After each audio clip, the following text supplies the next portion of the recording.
Hello guys, स्वागत है आपका मेरे YouTube चैनल पर। आज हम बात करेंगे सोलो लेवलिंग के एपिसोड नंबर 2 के बारे में। अगर आपने पिछला एपिसोड नहीं देखा है तो उसका लिंक आपको डिस्क्रिप्शन में मिल जाएगा। तो चलिए जानते हैं आगे की कहानी को बिना किसी देरी के। लेकिन इससे पहले सोलो लेवलिंग दुनिया का एक रिकैप कर लेते हैं। 10 साल पहले दुनिया में कुछ पोर्टल्स यानी कि कुछ गेट्स खुलना शुरू हो गए थे, जिसके अंदर कुछ मॉन्स्टर्स या बीस्ट हुआ करते थे।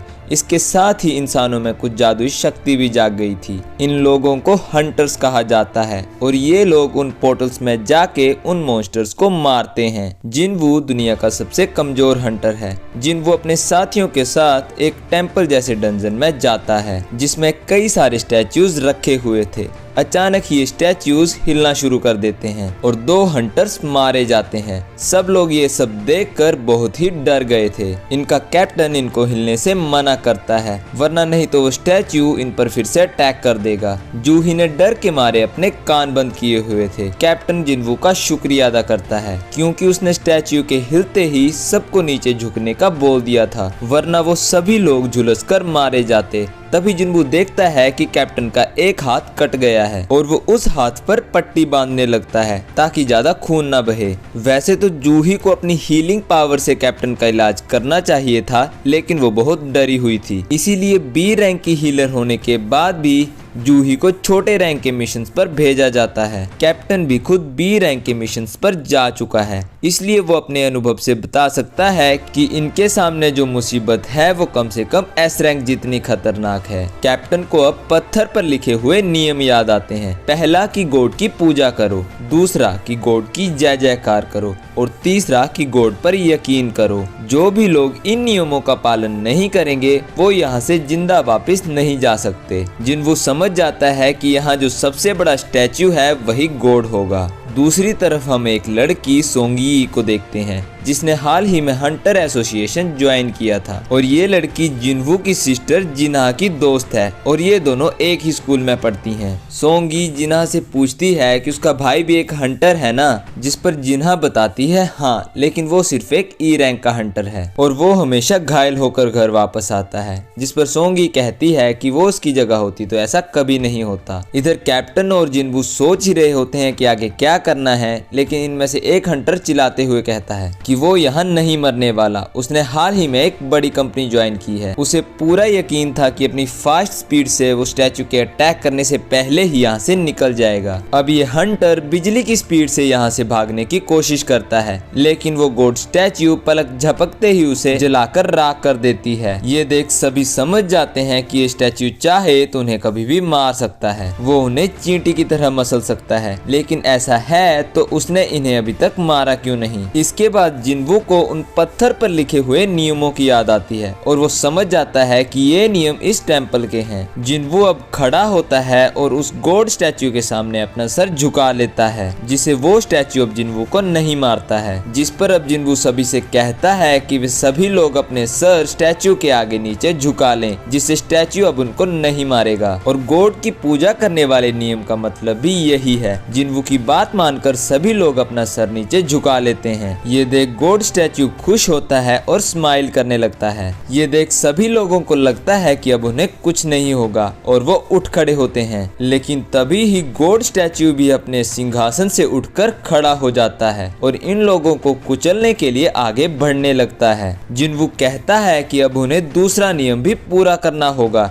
यानी कि गॉड की जय जयकार करनी होगी। अब एक हंटर आगे आके कहता है कि उसे पूजा करना आता है और वो वहीं बैठकर गॉड की पूजा करने लगता है, लेकिन वो सही वर्ड्स नहीं थे। तो गॉड स्टैच्यूज हंटर को अपने पैरों तले कुचलकर मार डालता है। इसके बाद वो एक लड़की को भी कुचलकर मार डालता है। उससे बचने के लिए सभी लोग इधर उधर भागकर अपनी जान बचाने लगते हैं। पार्क यहाँ बिल्कुल भी मरना नहीं चाहता था क्योंकि उसकी फैमिली उसका घर पर इंतजार कर रही थी। वो भागकर एक कोने में चला जाता है, लेकिन वहाँ खड़ा स्टैच्यू पार्क को बीच में से काट देता है। जिनवू को समझ नहीं आता कि वो किस चीज की जय जयकार करे, क्योंकि ये गोड तो एक शैतान के जैसा है, लेकिन वो हार नहीं मान सकता और वो आसपास कुछ क्लूज को खोजने की कोशिश करता है। और वो नोटिस करता है कि जितने भी स्टैचू कोने में खड़े हैं उनके हाथों में हथियार हैं, लेकिन कुछ स्टैचूज ऐसे हैं जिनके हाथों में हथियार नहीं बल्कि म्यूजिकल इंस्ट्रूमेंट्स हैं। जिन्वू कहता है कि सभी इंस्ट्रूमेंट्स वाले स्टैचूज के नीचे चलो। कैप्टन बिल्कुल वैसा ही करता है और क्योंकि उस स्टैचू के पास कोई हथियार नहीं है तो वो कैप्टन को नहीं मारती और म्यूजिक बजाने लगती है। किम भी वैसा ही करता है और वो भी सेफ हो जाता है। जिन्वू जूही को लेकर ड्रम वाले स्टैचू के नीचे जाता है पर वो कोई रिएक्ट नहीं करता।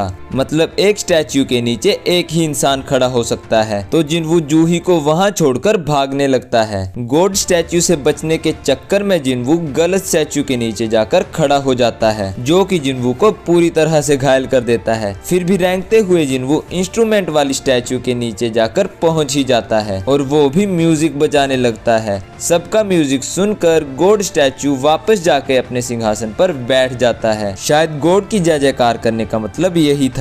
जूही अब भागती हुई जिन्वू के पास आती है और देखती है कि उसकी एक टांग तो कट चुकी है। वो अपनी हीलिंग पावर से जिन्वू का पैर ठीक करने की कोशिश करने लगती है, लेकिन इससे उसके शरीर पर बहुत नुकसान पड़ने लगता है। मिस्टर किम इन सब का जिम्मेदार कैप्टन को ठहराता है, क्योंकि वो ही इन सब लोगों को अंदर लेके आया, जबकि इन लोगों ने वोट करके फैसला लिया था। फिर भी कैप्टन अपनी गलती मानकर जिम्मेदारी उठाने के लिए तैयार हो जाता है। ये सभी लोग आपस में बात कर रहे थे, तभी टेम्पल के बीचों बीच एक प्लेटफॉर्म बन जाता है। जिन्वू समझ जाता है कि ये एक ऑल्टर है जिस पर गॉड को एक जिंदा चीज की बलि दी जाती है। तीसरे नियम गॉड पर यकीन करो का मतलब यही है, यानी इन लोगों में से एक को अपनी बलि देनी होगी। किम अब कैप्टन के गले पर तलवार रखकर उसे ही बलि देने को कहता है और वैसे भी उसने जिम्मेदारी लेने को कहा था। कैप्टन किम की बात मानकर ऑल्टर की तरफ जाने लगता है। जिन्वू जानता था कि इन सब में सिर्फ कैप्टन की गलती नहीं है, क्योंकि इन सब ने वोट कर यहाँ आने के लिए मंजूरी दी थी। अब जैसे ही कैप्टन ऑल्टर की तरफ जाता है वहाँ एक आग जलने लगती है। कैप्टन को समझ नहीं आता कि अब वो क्या करे। जिन्वू कहता है कि वो ऑल्टर को करीब से देखना चाहता है। दो हंटर जिन्वू को लेकर ऑल्टर के पास जाते हैं, जिससे वहाँ 3 और जगह आग जल जाती है। जिन्वू कैप्टन से पूछता है कि अगर वो यहीं रहे तो क्या उन्हें कोई बचाने आएगा, जिस पर कैप्टन कहता है कि इस पोर्टल को खुले हुए 7 दिन हो गए हैं, तो अब शायद ही उन्हें कोई रेस्क्यू करने आएगा। दोस्तों 7 दिन बाद कोई भी पोर्टल पूरी तरह से खुल जाता है। उसके बाद सभी मॉन्स्टर्स इंसानी दुनिया में जा सकते हैं। इसीलिए हंटर्स को 7 दिन के अंदर डंजन बॉस को मारकर पोर्टल्स को बंद करना होता है। तो अगर ये लोग हारे तो ये गॉड स्टैचू भी इंसानी दुनिया में आ जा सकेगा। दूसरी तरफ जिन्वू की सिस्टर संग हॉस्पिटल जाती है और अपनी माँ से ढेर सारी बातें करती है, पर वो कोई जवाब नहीं देती क्योंकि वो कोमा में है। जिन्वू अब बाकी सभी से भी ऑल्टर में आने के लिए कहता है। फिर सभी के लिए एक एक आग जल जाती है और इनके पीछे ब्लू आग भी जल जाती है और फिर टेम्पल का दरवाजा अपने आप खुल जाता है। अब ब्लू वाली आग धीरे धीरे टाइम के साथ बुझने लगती है और टेम्पल के गार्ड इन लोगों की तरफ बढ़ने लगते हैं। जिन्वू नोटिस करता है कि वो जिस भी स्टैच्यू को देखता है वो हिलना बंद कर देता है। जिन्वू सबसे कहता है कि वो स्टैच्यू पर नजरें गड़ाए रखें, इससे वे सभी स्टैच्यू रुक जाएंगे। सभी लोग वैसा ही करते हैं, लेकिन एक लड़की बहुत डर गई थी और वो तेजी से दरवाजे की तरफ भागने लगती है और सही सलामत दरवाजे से बाहर चली जाती है, लेकिन उसके जाते ही उसकी आग बुझ जाती है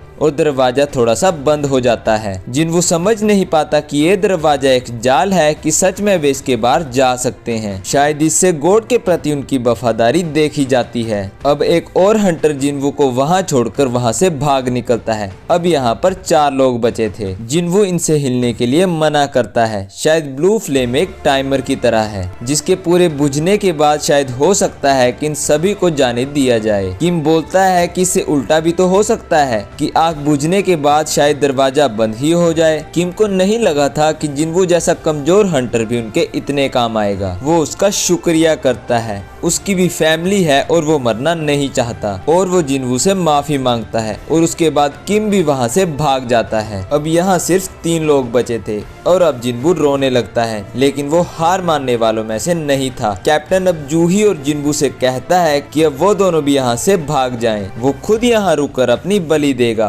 और उसे अपने से जवान लोगों को जरूर बचाना चाहिए। वो जूही से कहता है कि वो जिनवू को यहाँ से लेकर चली जाए, लेकिन तभी जूही के पैर काम करना बंद कर देते हैं क्योंकि उसने अपनी पावर्स जरूरत से ज्यादा इस्तेमाल कर ली थी। जिनवू अब कैप्टन से कहता है कि वो जूही को यहाँ से लेकर चले जाएं। जिनवू का पैर वैसे भी कट चुका है तो वो चल तो वैसे भी नहीं पाएगा। जूही भी यहाँ रुकने के लिए बोलती है। जिनवू अपना मैजिक जैम जूही को देते हुए कहता है कि साथ में डिनर करने का वादा तो वो पूरा नहीं कर पाया, लेकिन इसे बेचकर वो कुछ खाने का खरीद सकती है। जब जिनवू बाहर आएगा तो वो बाकी पैसे जूही से ले लेगा। अब कैप्टन तुरंत एक चोप मारकर जूही को बेहोश कर देता है और उसे लेकर यहाँ से निकल जाता है। अब सिर्फ जिनवू ही बचा था और वो यहाँ पर मरने वाला था। उसके पास एक तलवार पड़ी थी जिसको लेकर वो स्टैचू से लड़ने की कोशिश करता है, लेकिन इतने विशाल काय दानवों से जिनवू नहीं लड़ सकता। वो उसको तलवार से इधर उधर फेंकने लगते हैं और उसका एक हाथ भी कट जाता है।